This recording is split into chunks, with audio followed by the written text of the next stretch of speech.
दोस्तों, इस महीने के अंत में अबू धाबी में डब्ल्यूटीओ की मिनिस्ट्रियल कॉन्फ्रेंस होने वाली है। मिनिस्ट्रियल कॉन्फ्रेंस अगर आप देखें तो डब्ल्यूटीओ की हाईएस्ट डिसीजन मेकिंग बॉडी है और इसी में भारत ने अपना रुख साफ कर दिया है। भारत अब अपने हितों के लिए खड़ा होना सीख चुका है और अपने हितों की रक्षा करने के लिए लड़ना भी जानता है।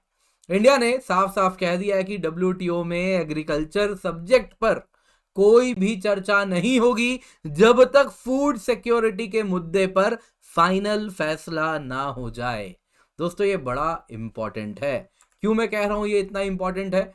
दोस्तों, आपको आज सबसे पहले वो समझाऊंगा और फिर क्या है ये पूरा मुद्दा उस पर भी चर्चा करेंगे। फिलहाल आप देख सकते हैं ये अभी का न्यूज है, 6:14 यानी शाम का न्यूज है। जब ये आया है कि इंडिया ने कहा है कि देखिए भैया, फूड सिक्योरिटी के लिए जो फूड स्टॉक होल्डिंग का मुद्दा है उसका हमको फाइनल सोल्यूशन चाहिए। ये आप हर साल आके हमारे पास जो पोक करते हैं हमको कि आपने डी मिनिमिस लेवल पार कर दिया है, आप डब्ल्यूटीओ का उल्लंघन कर रहे हैं, उन सभी को भारत ने आईना दिखाया है।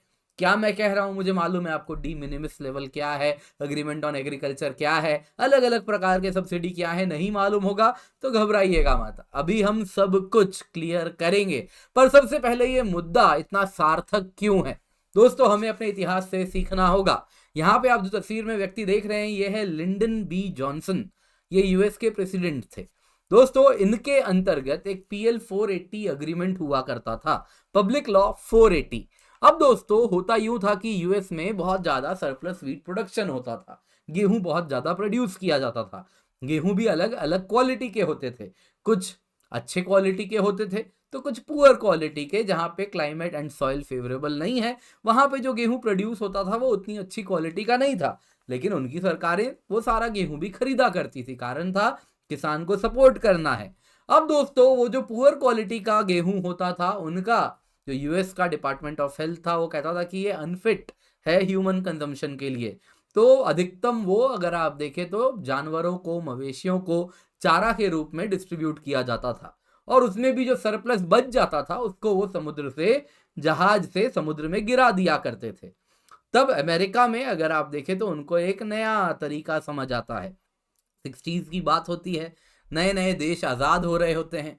ये सारे देश अगर आप देखें तो अब तक कॉलोनीज हुआ करते थे, यूके के, फ्रांस के और अलग अलग देशों के। तो जाहिर सी बात है इनका एग्रीकल्चर इंफ्रास्ट्रक्चर बढ़िया नहीं था, तो यहाँ पे कहीं ना कहीं अगर आप देखें तो फूड प्रोडक्शन बड़ा कम था और पॉपुलेशन काफ़ी ज़्यादा थी, तो यहाँ पे फूड की डिमांड थी। उसी में से एक भारत भी था, आपको याद ही होगा 65 में जंग होती है। उससे पहले आपको याद होगा भारत का बंटवारा हो जाता है और पाकिस्तान नाम का देश जन्म हो जाता है, उसको बना दिया जाता है। जैसे ही पाकिस्तान जाता है तो भारत का जो गेहूं प्रोड्यूस करने वाला इलाका होता है वो वाला पार्ट ऑफ पंजाब पाकिस्तान के पास चला जाता है। तो भारत में गेहूं को लेकर बहुत बड़ी अगर आप देखें तो एक फूड इनसिक्योरिटी हो जाती है और वही देखने भी मिलती है। भारत फमीन के कगार पर आ जाता है। शास्त्री जी 65 के जंग के दौरान कहते हैं जय जवान जय किसान, क्योंकि किसान की आवश्यकता थी, गेहूं प्रोड्यूस करना था, लोगों को खाना खिलाना था।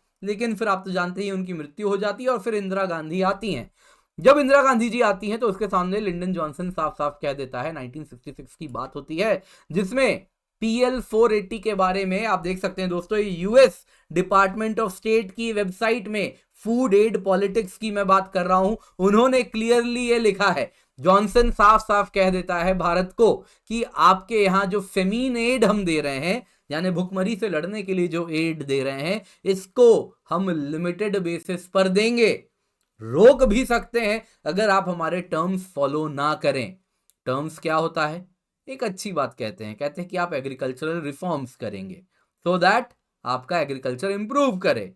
इंडिया कहता है बहुत अच्छी बात है, बिल्कुल करेंगे। दूसरा टर्म होता है आप अपने रुपी को डी वैल्यू कीजिएगा एक दिन में। ये टाइम्स ऑफ इंडिया का कटिंग है, 6666 तारीख है, 6 जून 66 रुपी एक दिन में 36.5% से डी वैल्यू कर दिया जाता है। इंडियन मार्केट को साफ साफ कहा जाता है आप अपना रुपी डी वैल्यू कीजिए तभी आपको गेहूं मिलेगा। सिर्फ इतना ही नहीं, वियतनाम में जो आप चौधरी बन रहे हैं, नॉन अलाइंड मूवमेंट चला रहे हैं, आपको चुप रहना होगा, ये भी साफ साफ कह दिया जाता है। इसके साथ भारत कहीं ना कहीं अगर आप देखें तो एक सोवरेन कंट्री हो के भी अपनी पॉलिसीज एक सोवरेन कंट्री की तरह डिसाइड नहीं कर पाता है, फिर वो उसका फॉरेन एक्सचेंज हो या फिर उसकी फॉरेन पॉलिसी हो। क्यों?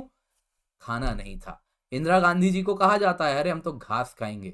इंदिरा गांधी जी उस वक्त कहती हैं कि घास खाने वाले लोग आप नहीं हैं, गरीब खाएंगे। हमारे जो एडवाइजर्स हमको कह रहे हैं कि हम तो घास खा लेंगे, आप नहीं खाएंगे, आप तो बढ़िया विदेशी पकवान और व्यंजन खाएंगे, लेकिन गरीब यहां पर घास खाएंगे। दोस्तों, आज भारत अगर आप देखें तो यहां से लेकर एक ऐसी स्थिति में आ गया है जहां पे भारत सिर्फ फूड सिक्योर नहीं है, हमारे पास इतना फूड प्रोडक्शन है, इतना स्टोरेज है आज भी कि हम 3-4 साल तक का अपना खाना अकेले सस्टेन कर सकते हैं। हम दुनिया को खाना देते हैं। अफगानिस्तान हमारा वीट जाता है, अन्य देश जो भी हमसे डिमांड करते हैं उनको राइस देते हैं। इतना ही आज भारत की साख हो गई है फूड सेक्टर में कि भारत अगर अपने राइस को एक्सपोर्ट रोक देता है तो राइस की कीमत 7वें आसमान पर पहुंच जाती है। आज भारत की ये साख है। भारत यहां तक पहुंचा है तो क्या ये भारत हमेशा ऐसा ही रहेगा? बिल्कुल नहीं। याद है दोस्तों, अभी मैंने पाकिस्तान की बात कही थी। पाकिस्तान वो इलाका था जहां गेहूं सरप्लस था, बंटवारा हो जाता है, गेहूं प्रोड्यूसिंग रीजन चला जाता है, भारत में फेमीन होने लगता है। दोस्तों, आज वही पाकिस्तान में गेहूं के लिए, आटे के लिए इतनी लंबी लाइन हमको देखने मिल रही है। तो दोस्तों, क्या हम चाहेंगे हम वापस से वो गेहूं जो जानवरों को खिलाने के लिए लाल रंग का गेहूं होता था, PL 480 वाला, वो हम यूएस से पाने के लिए अपनी सोवरेनिटी को ताक पर रख दें? बिल्कुल भी नहीं। लेकिन पश्चिमी देश कुछ वैसा ही चाहते हैं। वो समझ रहे हैं कि भारत पर अगर प्रहार करना है तो इसको फूड इनसिक्योर बनाना बहुत आवश्यक है। तो दोस्तों, यहां पे हुआ यूं है कि 13th मिनिस्ट्रियल कॉन्फ्रेंस WTO का 26 फरवरी से लेकर 29 फरवरी तक अबू धाबी में बैठने वाला है। मिनिस्ट्रियल कॉन्फ्रेंस क्या होता है? हाईएस्ट डिसीजन मेकिंग बॉडी है जिसमें WTO के 164 मेंबर्स आते हैं, बैठते हैं और नए नए रूल्स पर चर्चा करते हैं। इंडिया ने साफ साफ कह दिया है कि इस कॉन्फ्रेंस में एग्रीकल्चर सेक्टर पे किसी भी मुद्दे पर बात नहीं होगी जब तक आप हमारा पब्लिक स्टॉक होल्डिंग का मुद्दा उस पर परमानेंट सोल्यूशन ना ले आए। फूड ग्रेन्स पर जब तक आप परमानेंट सोल्यूशन नहीं लाएंगे कोई चर्चा नहीं होगी। दोस्तों, क्या प्रॉब्लम है, मुद्दा क्या है, सबसे पहले आपको ये बताता हूं। तो दोस्तों, WTO में एग्रीकल्चर को लेकर रूल्स बनाए गए हैं जिसका नाम है एग्रीमेंट ऑन एग्रीकल्चर, AOA। उसके अंतर्गत सब्सिडीज को अलग अलग कैटेगरी में बांटा जाता है। सब्सिडीज क्या है दोस्तों? किसान को जो भी आप चीजें प्रोवाइड कर रहे हैं जिसके द्वारा वो एक बेहतर जीवन जी पा रहा है, ज्यादा प्रोड्यूस कर पा रहा है। अब सब्सिडीज अलग अलग प्रकार के कैटेगरीज में डाले गए हैं।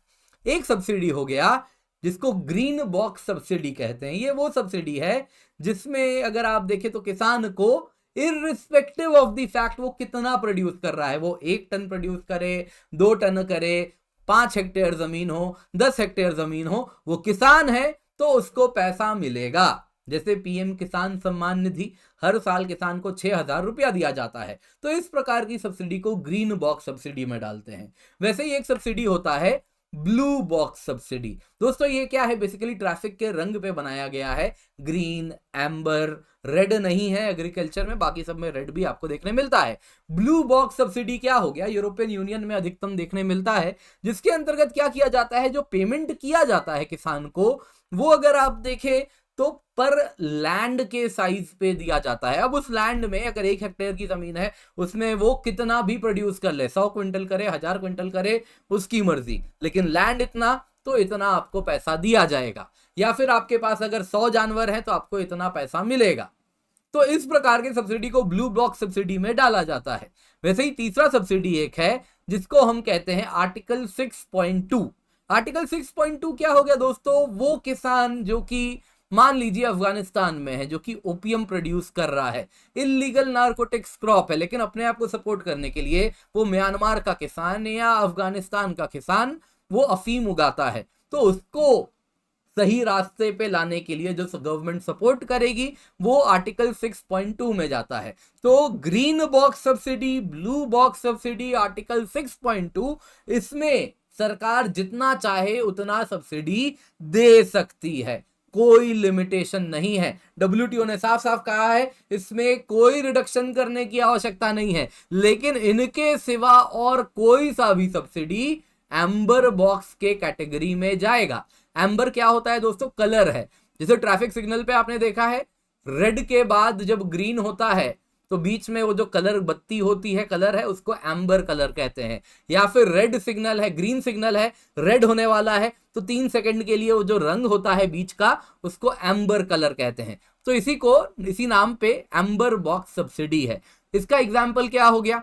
इसका एग्जाम्पल हो गया कि मान लीजिए मैं किसान को 22 रुपया प्रति किलो, अभी शायद वही एमएसपी चल रहा है ना, 2200 रुपया प्रति क्विंटल करीब है गेहूं का। तो अगर किसान 1 क्विंटल प्रोड्यूस करेगा तो मैं उसको 2200 रुपया दे दूंगा, सरकार देती है मिनिमम सपोर्ट प्राइस में। 2 क्विंटल करेगा तो 4400 कमाएगा, 3 क्विंटल प्रोड्यूस करेगा तो 4600 कमा लेगा। तो इस प्रकार से किसान को एश्योरेंस है, उसका गेहूं और कोई खरीदे ना खरीदे, मार्केट में कुछ हो ना हो, सरकार आएगी इस कीमत पर खरीद के ले जाएगी।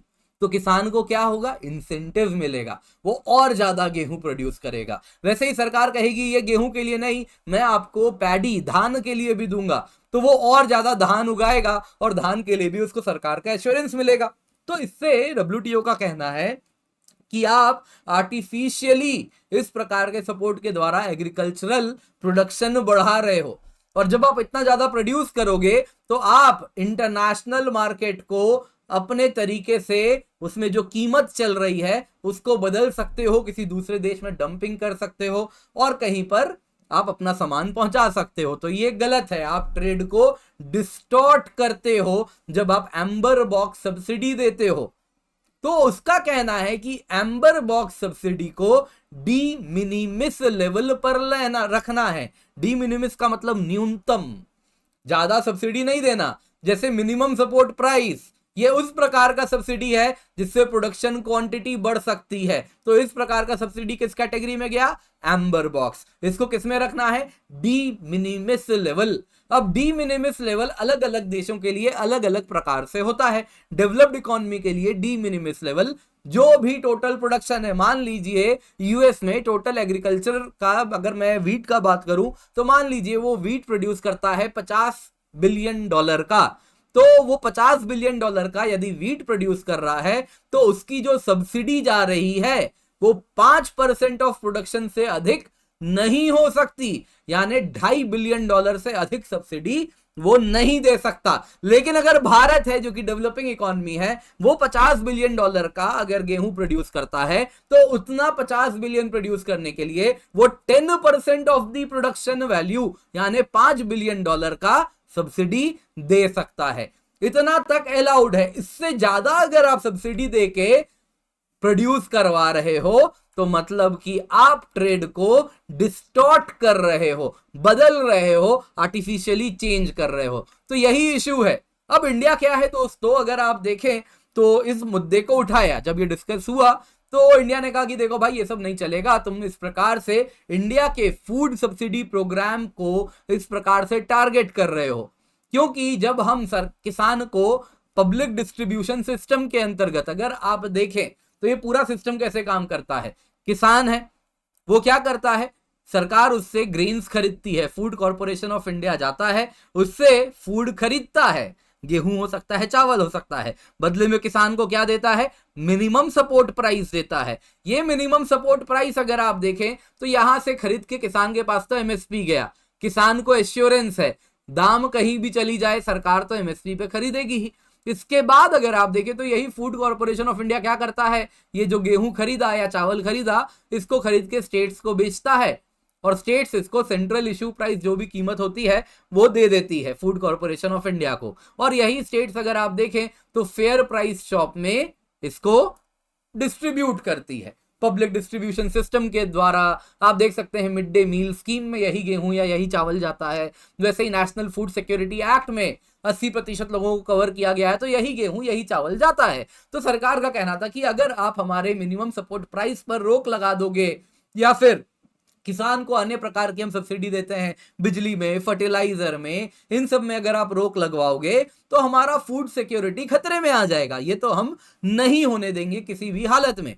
तो इंडिया ने इसको बहुत ज्यादा रोका और उसके बाद डेवलप्ड कंट्री आके बोले ठीक है कुछ बीच का रास्ता ढूंढ लेते हैं। तो WTO की जब बाली में मिनिस्ट्रियल कॉन्फ्रेंस हुई 2013 में, तो उन्होंने कहा कि ठीक है, जब तक कोई फाइनल सोल्यूशन नहीं आ जाता है तब तक डेवलपिंग कंट्री ये 10% का जो डी मिनिमिस लेवल है, 10% ऑफ सब्सिडी के सीलिंग को डी मिनिमिस लेवल से ब्रीच कर सकते हैं। भारत चाहे तो 12% कर दे, भारत चाहे तो 15% दे दे, किसी को कोई आपत्ति नहीं होगी जब तक एक फाइनल सोल्यूशन नहीं निकल जाता है। और इसी प्रकार से इंडिया ने कई बार ये डी मिनिमिस लेवल का जो लेवल है इसको ब्रीच किया है। आप देख सकते हैं 2019-20 की बात है, जो डोमेस्टिक सपोर्ट फॉर राइस था वो अगर आप देखें तो 63 बिलियन का था। और डोमेस्टिक अगर आप देखें 63 बिलियन में हमने राइस खरीदा तो हमें सब्सिडी कितना देना चाहिए था, सॉरी माफ कीजिएगा, वैल्यू ऑफ प्रोडक्शन अगर आप देखें 2019-20 में हमारा 46 बिलियन का था। तो अगर हम इसकी बात करें, डी मिनिमिस लेवल कितना हुआ प्रोडक्शन का 10%, तो अगर हम 46 बिलियन प्रोड्यूस किए हैं तो हम कितनी सब्सिडी दे सकते थे, 4.6 बिलियन। लेकिन 2019-20 में राइस के लिए हमने कितनी सब्सिडी दी, 6.3 बिलियन, यानी हमने डी मिनिमिस लेवल को क्या किया, ब्रीच कर दिया। तो यूएस यही कहता है कि इस प्रकार से इंडिया राइस और व्हीट के फार्मर्स को सब्सिडी देता है, इसका स्पिल ओवर इफेक्ट होता है, यानी कि ये ग्लोबल इकोनॉमी को डिस्टॉर्ट करता है। इंडिया आर्टिफिशियली अपने इतने ज्यादा राइस और व्हीट को प्रोड्यूस करवा रहा है, बाकी किसान इस वजह से सफर कर रहे हैं दुनिया में अलग देशों में, क्योंकि इंडिया इसको डंप कर देता है। क्या इंडिया डंप करता है? बिल्कुल नहीं। इंडिया यही तो कहता है कि देखिए हम जो फूड प्रोक्योर करते हैं ये हम पब्लिक स्टॉक होल्डिंग करते हैं, आपको हम कहां दे रहे हैं, हम तो कहीं बेचते ही नहीं है, हम इसको अपने यहां जमा करते हैं जिससे हम अपने लोगों को खाना देते हैं। और इंडिया ने कहा देखिए इसकी जरूरत तब पता चली जहां पे जब पैंडेमिक आया, कोविड आया, तो हमने इसी फूड स्टॉक से खाना सप्लाई किया जिसके द्वारा 800 मिलियन लोगों को 18 महीने तक हमने अगर आप देखें तो खाना दिया है और अभी भी प्रोवाइड कर रहे हैं। 80 करोड़ लोगों को खाना दिया है हमने। और इंडिया का कहना है कि ये तो आप जो इल्जाम भारत पे लगा रहे हैं कि हम ट्रेड डिस्टॉर्शन कर रहे हैं, बिल्कुल नहीं है। हम इससे कमर्शियल एक्सपोर्ट नहीं करते हैं, ये पब्लिक स्टॉक होल्डिंग होती है हमारे लोगों को खाना खिलाने के लिए। आपको इससे क्यों आपत्ति हो रही है? क्यों आप नहीं चाहते कि हम अपने लोगों को खाना खिलाएं?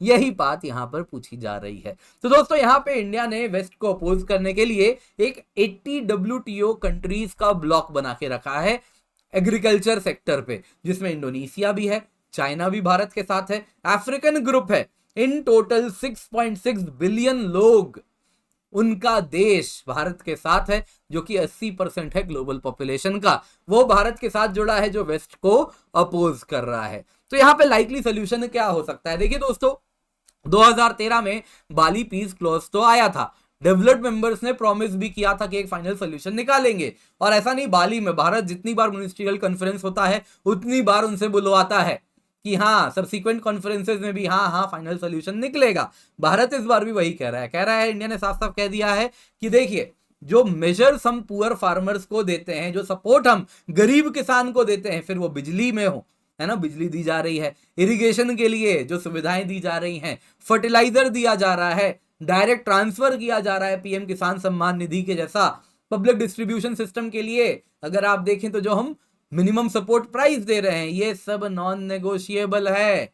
इंडिया का कहना बड़ा सिंपल है, देखिए अगर आपको दिक्कत हो रही है तो फूड सब्सिडी जो नापने का आपका तरीका है उसमें बदलाव लाइए। आज भी जब आप ये 10% ऑफ प्राइस लेवल कैलकुलेट करते हैं तो प्राइस लेवल जो आप तय करते हैं वो 1986 से 88 वाला प्राइस है। 1986-88 के दौरान तो डेवलप्ड कंट्रीज खूब ज्यादा प्रोड्यूस करते थे, इंडिया का प्रोडक्शन बढ़ रहा था, डेवलप्ड कंट्रीज का प्लेटू हो चुका था, तो उस टाइम जो प्राइसिंग थी वो डेवलप्ड कंट्रीज को फेवर करती है। आप ये प्राइस कैप में बदलाव लाइए। तो ये इंडिया का कुछ मुद्दा है, लेकिन अभी इस पे और चर्चा होगी जब फाइनल सोल्यूशन निकलेगा। लेकिन इस वक्त तो भारत ने कह दिया है कि भाई फाइनल सोल्यूशन के बिना बात आगे नहीं बढ़ने वाली, अपनी हितों की रक्षा हम तो करने वाले हैं। दोस्तों इस प्रकार के वीडियो के लिए आपको भारत संवाद को सब्सक्राइब करना होगा, तो जल्दी से जाके चैनल सब्सक्राइब करें। और भी वीडियोस आपको दिख रहे हैं, बड़े ही इंफॉर्मेटिव वीडियोस हैं, देखिए इनको भी देखिए, लाइक करें, वीडियो को शेयर करें, ज्यादा से ज्यादा लोगों तक ये चैनल आप लोगों को पहुंचाना है। तो मेक श्योर आप इसमें हमारी मदद करें।